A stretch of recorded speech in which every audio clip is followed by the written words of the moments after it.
प्रश्न है यहाँ पे 3x माइनस 2, इससे हमें 3x³ plus 10x square minus 14x plus 9 को डिवाइड करना है। ठीक है, यानी कि एक बहुपद ये है और एक बहुपद ये, इसको हमें इस वाले से इसको डिवाइड करना है। ठीक है, तो इसका सिंपल तरीका क्या होता है कि जैसे हम लोग भाग करते हैं कि यहाँ पे इसका पहाड़ा ऐसे पढ़ो कि इससे ज़्यादा ना हो जाए, है ना, ऐसे सिंपल पढ़ते हैं, तो वही यहाँ पे करना होता है।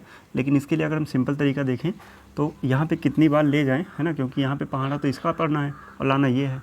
ठीक है, तो ऐसे में सोचना कैसे है कि ये वाला पार्ट, फर्स्ट वाला पार्ट इसको यहाँ लिख लेना है। ठीक है, 3x³ है और जिससे भाग देना उसका फर्स्ट वाला पार्ट यहाँ लिख लो इसके बटे में। ठीक है, अब देखोगे ये 3 से 3 कट जाएगा और 1x और ऊपर 3x है तो ये भी कट जाएगा, है ना, और बचेगा कितना यहाँ 2x, यानी कि x स्क्वायर बचेगा।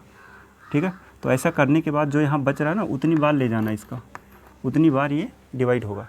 ठीक है, सिंपल तरीका है, क्या करना है, पहले ये वाला ऊपर लिखना है और जिससे भाग देना उसका पहला पार्ट बटे में, और दोनों को यहाँ काटना है, छोटा करना है, और जो बचेगा उतनी बार यहाँ पे हमें ले जाना है। ठीक है, अब देखो सिंपल, इसका गुणा यहाँ कराओ x स्क्वायर का 3x में, तो ये बन जाएगा 3x³, और इसी का गुणा अगर -2 में कराते हैं तो ये बन जाएगा -2x स्क्वायर। ठीक है, अब इसको डिवाइड सॉरी यहाँ पे माइनस कराना है, तो उसके लिए देखो यहाँ प्लस है, माइनस हो जाएगा, ये माइनस है तो प्लस हो जाएगा।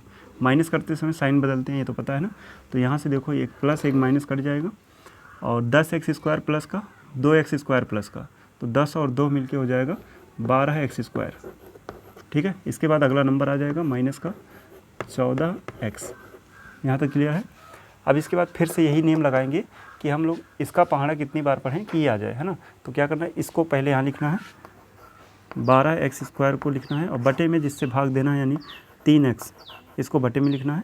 अब 3 से ये कट जाएगा 4 बार, और 1x से 1x कट जाएगा, और बचा यहाँ पे 4x, यानी अब जो है भाग जाएगा प्लस का 4x बार, सॉरी 4x, है ना, इतनी बार हम लोग इसको ले जाएंगे। अब देखो इसका गुणा अगर वहाँ कराएं तो 4 और 3 का गुणा 12, x का गुणा x स्क्वायर, तो ये बन जाएगा 12x स्क्वायर, और इसी का गुणा अगर हम -2 में कराते हैं तो ये आ जाएगा -8x। ठीक, साइन बदलेंगे, यहाँ प्लस है माइनस हो जाएगा, ये माइनस है प्लस हो जाएगा, ये कट जाएगा। अब देखो यहाँ पे 14 माइनस का है और 8 प्लस का है, अब दोनों का साइन अलग अलग है तो घटाना पड़ेगा, है ना, तो 14 में से 8 घटाएंगे 6 बचेगा, लेकिन ये कैसा बचेगा माइनस का, क्योंकि माइनस थोड़ा ज़्यादा है, माइनस का 6x। ठीक है, और प्लस का 9 आगे उतार लेते हैं। ठीक, अब कितनी बार जाएगा, तो इसको पहले हम लोग यहाँ लिखेंगे, यही तरीका अप्लाई कर रहे हैं सिंपल, है ना, माइनस का 6x और जिससे डिवाइड करना उसको बटे में 3x। यहाँ से देखो तो x से x कट जाएगा, 3 से 6 को डिवाइड करेंगे आएगा -2, यानी अब जो है -2 बार ले जाएंगे इसको। ठीक है, और -2 से वहाँ गुणा कराएंगे तो माइनस का 6x हो जाएगा, और -2 से -2 में होगा तो प्लस का हो जाएगा 4। अब साइन बदलेंगे, ये प्लस हो जाएगा, ये माइनस हो जाएगा, कैंसिल होगा, और उसके बाद 9 और -4, 9 में से 4 घटाएंगे, ये बचेगा 5, है ना, ये इसका शेष फल है। क्लियर है, ये भागफल है। तो इस प्रकार से हम लोग सिंपल भाग कर सकते हैं।